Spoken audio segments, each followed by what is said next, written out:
ಇನ್ನು ಸಚಿವಾಕಾಂಕ್ಷಿಯಾಗಿದ್ದ ಶಾಸಕ ಶಾಂತನಗೌಡಗೂ ಕೂಡ ಈ ಒಂದು ಸ್ಥಾನ ತಪ್ಪಿದೆ. ದಾವಣಗೆರೆ ಜಿಲ್ಲೆ ಹೊನ್ನಾಳಿಯಲ್ಲಿ ಭುಗಿಲೆದ್ದ ಆಕ್ರೋಶ. ಶಾಂತನಗೌಡ ಆಪ್ತರು, ಬೆಂಬಲಿಗರು ಎಲ್ಲರೂ ಸೇರ್ಕೊಂಡು ಸಮಾಲೋಚನಾ ಸಭೆಯನ್ನು ನಡೆಸ್ತಾ ಇದ್ದಾರೆ.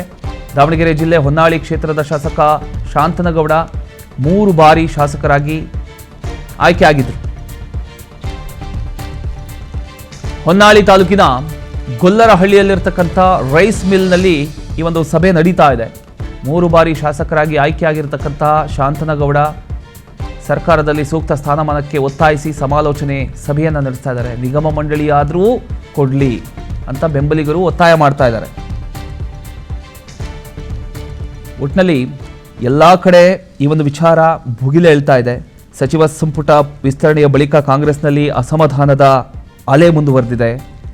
ಸಚಿವ ಸ್ಥಾನ ನಿರೀಕ್ಷೆಯಲ್ಲಿದ್ದ ಮತ್ತೊಬ್ಬ ಹಿರಿಯ ಶಾಸಕರಾದಂತಹ ಶಾಂತನಗೌಡ ಅವರಿಗೂ ಕೂಡ ಈ ಬಾರಿ ಅವಕಾಶ ಸಿಗದಿರತಕ್ಕಂಥದ್ದು ದಾವಣಗೆರೆ ಜಿಲ್ಲೆಯಲ್ಲಿ ಒಂದು ರಾಜಕೀಯ ಚರ್ಚೆಗೆ ಕೂಡ ಕಾರಣ ಆಗಿದೆ. ಹೊನ್ನಾಳಿ ಕ್ಷೇತ್ರದಿಂದ ಸತತ 3 ಬಾರಿ ಶಾಸಕರಾಗಿ ಆಯ್ಕೆಯಾಗಿರ್ತಕ್ಕಂಥ ಶಾಂತನಗೌಡ ಈ ಬಾರಿ ಸಚಿವ ಸಂಪುಟದಲ್ಲಿ ಸ್ಥಾನ ಪಡೆಯತಕ್ಕಂಥ ಒಂದು ನಿರೀಕ್ಷೆಯಲ್ಲಿದ್ದರು. ಆದರೆ ಅಂತಿಮ ಪಟ್ಟಿಯಲ್ಲಿ ಅವರ ಹೆಸರು ಇಲ್ಲದ ಹಿನ್ನೆಲೆಯಲ್ಲಿ ಅವರ ಬೆಂಬಲಿಗರು ಹಾಗೂ ಆಪ್ತರಲ್ಲಿ ತೀವ್ರ ಬೇಸರ ವ್ಯಕ್ತ ಆಗಿದೆ. ಈ ಹಿನ್ನೆಲೆಯಲ್ಲಿ ದಾವಣಗೆರೆ ಜಿಲ್ಲೆಯ ಹೊನ್ನಾಳಿ ತಾಲೂಕಿನ ಗೊಲ್ಲರಹಳ್ಳಿಯಲ್ಲಿರ್ತಕ್ಕಂಥ ಶಾಂತನಗೌಡ ಅವರ ಒಂದು ರೈಸ್ ಮಿಲ್ ಏನಿದೆ, ಆ ರೈಸ್ ಮಿಲ್ನಲ್ಲಿ ಆಪ್ತರು ಹಾಗೂ ಬೆಂಬಲಿಗರ ಒಂದು ಮಹತ್ವದ ಸಮಾಲೋಚನಾ ಸಭೆ ಕೂಡ ನಡೆದಿದೆ ಅಂತ ಹೇಳಲಾಗ್ತಾ ಇದೆ. ಆ ಒಂದು ಸಭೆಯಲ್ಲಿ ಮುಂದಿನ ರಾಜಕೀಯ ನಡೆ, ಪಕ್ಷದ ನಾಯಕತ್ವದೊಂದಿಗೆ ಮಾತುಕತೆ ಹಾಗೂ ಶಾಂತನಗೌಡ ಅವರಿಗೆ ಸೂಕ್ತ ಸ್ಥಾನಮಾನ ದೊರಕಿಸ್ತಕ್ಕಂಥ ಒಂದು ಕುರಿತು ಚರ್ಚೆ ಕೂಡ ನಡೆದಿದೆ ಅಂತ ಹೇಳಲಾಗ್ತಾ ಇದೆ. ಸಭೆಯಲ್ಲಿ ಒಂದಿಷ್ಟು ಜನ ಬೆಂಬಲಿಗರು ಮಾತನಾಡಿದರು. ಆ ಒಂದು ಸಂದರ್ಭದಲ್ಲಿ 3 ಬಾರಿ ಜನರು ಗೆಲ್ಲಿಸಿ ಕಳಿಸಿರ್ತಕ್ಕಂಥ ನಾಯಕರನ್ನ ಕಡೆಗಣಿಸೋದು ಸರಿಯಲ್ಲ.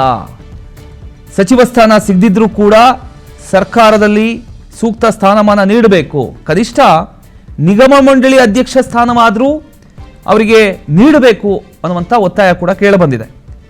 ಇದೀಗ ಸಂಪುಟ ವಿಸ್ತರಣೆಯ ನಂತರ ಕಾಂಗ್ರೆಸ್ ಎದುರಿಸ್ತಿರ್ತಕ್ಕಂಥ ಒಂದು ಅಸಮಾಧಾನದ ಪಟ್ಟಿ ಮತ್ತಷ್ಟು ಉದ್ದ ಆಗ್ತಾ ಇದೆ. ಈಗಾಗಲೇ ಹಲವು ಸಚಿವಾಕಾಂಕ್ಷಿಗಳು ಬೇಸರವನ್ನು ವ್ಯಕ್ತಪಡಿಸಿದ್ದಾರೆ. ವಿವಿಧ ಜಿಲ್ಲೆಗಳಲ್ಲಿ ಬೆಂಬಲಿಗರ ಸಭೆಗಳು ನಡೀತಾ ಇದ್ದಾವೆ, ಪ್ರತಿಭಟನೆಗಳು ನಡೀತಾ ಇದ್ದಾವೆ, ರಾಜಕೀಯ ಚಟುವಟಿಕೆಗಳು ಕೂಡ ನಡೀತಾ ಇದ್ದಾವೆ. ಈಗ ಮುಖ್ಯಮಂತ್ರಿ ಡಿ ಕೆ ಶಿವಕುಮಾರ್ ಅಸಮಾಧಾನಗೊಂಡಂಥ ನಾಯಕರನ್ನು ಒಂದೊಂದಾಗಿ ಒಬ್ಬೊಬ್ಬರನ್ನ ಕರೆಸಿ ಭೇಟಿ ಮಾಡಿ ಮನವೊಲಿಸ್ತಕ್ಕಂಥ ಒಂದು ಪ್ರಯತ್ನ ಕೂಡ ನಡೆಸ್ತಾ ಇದ್ದಾರೆ. ಆದರೆ ಪ್ರತಿಯೊಬ್ಬ ನಾಯಕನಿಗೂ ಕೂಡ ಸಚಿವ ಸ್ಥಾನ ಸಿಗೋದು ಸಾಧ್ಯ ಇಲ್ಲದ ಕಾರಣ ನಿಗಮ ಮಂಡಳಿ, ಪಕ್ಷದ ಸಂಘಟನೆ ಅಥವಾ ಇತರೆ ಪ್ರಮುಖ ಜವಾಬ್ದಾರಿಗಳು ಏನಿರ್ತಾವೋ ಆ ಜವಾಬ್ದಾರಿಗಳ ಮೂಲಕ ಸಮಾಧಾನ ಪಡಿಸ್ತಕ್ಕಂಥ ಒಂದು ಪ್ರಯತ್ನ ಹಾಗಾದರೆ ನಡಿಬಹುದಾ ಅನ್ನುವಂಥ ಒಂದು ಚರ್ಚೆ ಕೂಡ ಈಗ ಜೋರಾಗಿ ಕೇಳಿಸ್ತಾ ಇದೆ. ಏನಾಗಬಹುದು ಹಾಗಾದರೆ?